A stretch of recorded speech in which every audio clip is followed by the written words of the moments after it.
دعا الملك محمد السادس المشاركين في الاجتماعات السنوية لمجموعة البنك الدولي وصندوق النقد الدولي إلى إعادة النظر في المنظومة المالية العالمية والعمل على تحسينها لتصبح أكثر إنصافا واستيعابا لمصلحة الجميع، بما فيها القارة الإفريقية، مع إعادة ضبط القواعد والأطر المنظمة لمعالجة إشكالية المديونية، بما يجعلها تراعي بشكل أفضل ما تعانيه الفئة الأكثر مديونية من الدول ذات الدخل المنخفضة من إكراهات تحد من قدرتها على المبادرة ومواجهة التقلبات.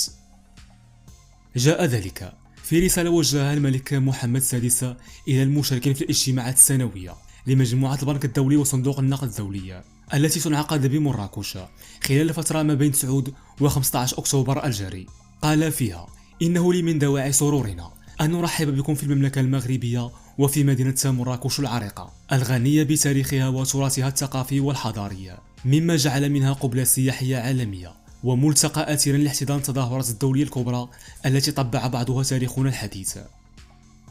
مضيفا: ونخص بالذكر هنا قمة اللغات لسنة 1994 التي شهدت ميلاد منظمة التجارة العالمية، ثم مؤخرا مؤتمر في أطراب كوب 22 في عام 2016. ولا يخامرنا أدنى شك بأن النجاح ذاته سيحالف الاجتماعات السنوية لمجموعة البنك الدولي وصندوق النقد الدولي. وفي السياق ذاته أعرب أهل البلاد عن تقديره للحاضرين لما أبانوا عنه من مشاعر الصداقة والثقة في بلدنا من خلال حضوركم اليوم بمراكش بعد الزلزال المؤلم الذي ضرب بلادنا، وكذا للدول والهيئات التي عبرت عن استعدادها لدعم المغرب لا سيما في مرحلة إعادة الإعمار أصحاب المعالي والسعادة. وتابع الملك في رسالته التي تلاها مستشار عمر القباج بعد سنتين من التأجيل بسبب جائحة كورونا أن نشهد انعقاد هذا المنتدى المرموق مرة أخرى في القارة الإفريقية بعد نصف قرن، وفي منطقة الشرق الأوسط وشمال إفريقيا بعد 20 سنة من دورة دبي 2003. ومن الطبيعي أن تعقد آمال كبيرة على هذه الاجتماعات السنوية بالنظر إلى السياق الاستثنائي الذي يمر به العالم، واعتبارا للتحديات الجيوسياسية والاقتصادية والبيئية التي ما فات أن نواجهها منذ سنوات. ففي الوقت الذي يواجه فيه كوكبنا تقلبات مناخية فرضت واقعا جديدا ما فتئت تؤكد المعطيات يوما بعد يوم، لا يزال العالم غارقا في مشكلات كنا إلى عهد قريب نحسب أن جزءا كبيرا منها قد وجد طريقه إلى الحل بفضل القواعد والمؤسسات متعددة الأطراف التي تم إرساؤها غدة الحرب العالمية الثانية. وزاد الملك: فما نشهده اليوم من شظام جيو-اقتصادية وتنامي للنزاعات السيادية التي يعزى جزء منها إلى الرغبة في إعادة ضبط موازين القوى الاقتصادية والسياسية على الصعيد العالمي بات يشكل تهديدا للتقدم الكبير الذي تم إحرازه خلال العقود الأخيرة في ظل تعددية الأطراف. وأضاف عاهل البلاد في رسالته: لقد كانت العولمة التي بدأت مدها منذ ثمانينيات القرن الماضي وساهمت في خفض تكاليف الإنتاج وتشجيع التجارة العالمية من بين العوامل المساهمة في تخفيف حدة التضخم الذي ينهك اليوم القدرة الشرائية للأسر في جميع أنحاء العالم، وذلك رغم السياسات النقدية المتشددة التي وإن كان جلها قد طبق بشكل متزامن لم تخلو من تداعيات على النشاط الاقتصادي، فقد مكنت من تحقيق بعض التقدم الملموس من خلال تحسين مستويات العيش، مما أسهم في تلخيص فئات عارضة من سكان العالم من وطأة الفقر، وبالرغم مما رافقها من آثار جانبية خاصة ما تعلق منها باتساع هوة الفوارق والتفاوتات. وأشار الملك محمد السادس إلى أن التطورات الاقتصادية والاجتماعية والسياسية التي شهدتها السنوات الأخيرة تستدعي إصلاح المؤسسات والقواعد التي تحكم نظام تعددية الأطراف، لكن هذا الأمر يقتضي كذلك توطيد المبادئ الأساسية التي يقوم عليها هذا النظام وإذكاء الروح التي تلهمه، ذلك أنها ما تزال ضرورية لحفظ الاستقرار والسلم العالميين والدفع قدما بتضافر الجهود للتغلب على التحديات المشتركة التي تواجه كوكبنا وشعوبنا، مريدا أن التصدي للتحديات العالمية يتطلب كما نعلم جميعا حلولا عالمية لا تتيسر إلا في إطار الوحدة والاحترام المتبادل بين الأمم، لا سيما عبر إدماج التنوع وتنميته باعتباره قيمة مضافة لا مصدرا للنزاع والتفرقة، مع مراعاة خصوصية كل دولة ومنطقة. ودعا الملك محمد السادس إلى إعادة نظر في المنظومة المالية العالمية والعمل على تحسينها لتصبح أكثر إنصافا واستيعابا لمصلحة الجميع، ولعل هذه الاجتماعات السنوية تشكل من هذه الناحية أنسب فضاء لاحتضان حوار ونقاش بناء بشأن هذا الإصلاح، مضيفا: فلأن كان قدرنا أن نحيا جميعا في هذا الكوكب فلا سبيل لأي بلد ليبني مستقبله بمعزل عن مراعاة مصائر بقية البلدان.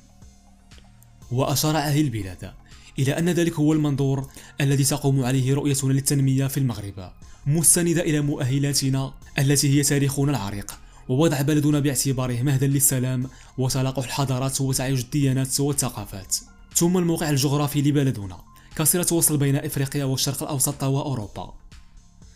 وشدد على أن مقاربتنا لهذا الموضوع ترجح كافة الانفتاح الاقتصادي والتعاون، حيث انخرطنا في مختلف الخطط والبرامج العالمية، سواء فيما يتعلق بالتنمية الاقتصادية أو بالتصدي للتغيرات المناخية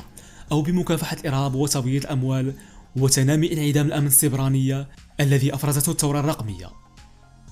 وفي هذا السياق أورد الملك محمد السادس أن المغرب على الخصوص جعل التعاون جنوب جنوب منطلقا أساسيا لانفتاحنا، معتمدين في ذلك نهجا يروم تحقيق التنمية المشتركة مع البلدان الشقيقة والصديقة في القارة السمراء. أما على الصعيد الداخلي فقد أطلقنا، يقول الملك، منذ مطلع القرن الحالي مجموعة من الإصلاحات المجتمعية والاجتماعية والاقتصادية الكبرى، فضلا عن برنامج ضخم للبنية التحتية. وبموازاة ذلك نظل حريصين على المحافظة على التوازنات الماكرو اقتصادية التي نعتبرها ضمانا للسيادة والمرونة الاقتصاديين. وأشار أهل البلاد إلى أنها مقاربة متوازنة تسخر السياسة الاقتصادية لخدمة التنمية البشرية التي جعلناها أولوية مطلقة منذ اعتلائنا العرش، وهو اختيار ما فتئنا نعززه منذ جائحة كوفيد-19. كما أطلقنا في هذا المضمار ورشا غير مسبوق يستهدف تعمية الحماية الاجتماعية في بلدنا، وقد بدأنا نستشعر نتائج هذه الرؤية بشكل ملموس، حيث أبان اقتصادنا عن قدرة مهمة على الصمود في ظل هذا السياق الدولي المعقد وغير المستقر، والذي شهد خلال السنوات الأخيرة صدمات متتالية خارج عن إطار المتوقع والمألوف. كما تمكنت بلادنا من توطيد توقعها باعتبارها أرضا للسلامة والأمن والاستقرار، وبوصفها شريكا ذا مصداقية وقطبا اقتصاديا وماليا على الصعيدين الإقليمي والقاري. واعتبر الملك أن احتضان بلادنا لهذه الاجتماعات ثمرة لشراكة انطلقت منذ أمد بعيد بمعية مؤسسة بريطون وودز، وهو كذلك شهد على الثقة في قوة إطارنا المؤسساتية وبنيتنا التحتية والتزامنا بدورنا في تعزيز العلاقات الدولية، مشيرا إلى أن المغرب يتطلع من منطلق انتماء إفريقيا إلى تمكين القارة الإفريقية من المكانة اللائقة بها ضمن بقية الهيئات الدولية، بما يمكنها من النهوض بخططها الاقتصادية والاجتماعية، بعد أن صار صوتها ممثلا بالاتحاد الإفريقي مسموعا في مجموعة 20.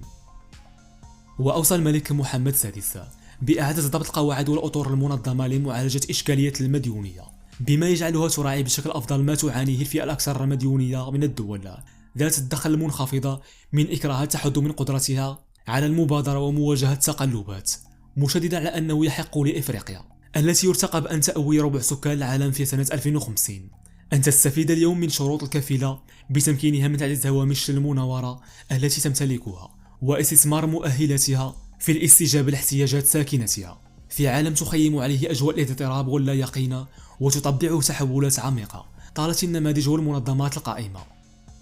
وتابع الملك في رسالته: لقد أبان صندوق النقد الدولي والبنك الدولي ومعهما كافة الوكالات والهيئات الدولية التي تشكل أركان النظام العالمي متعدد الأطراف عن مستوى عالي من الأداء وسرعة الاستجابة خلال جائحة كوفيد-19،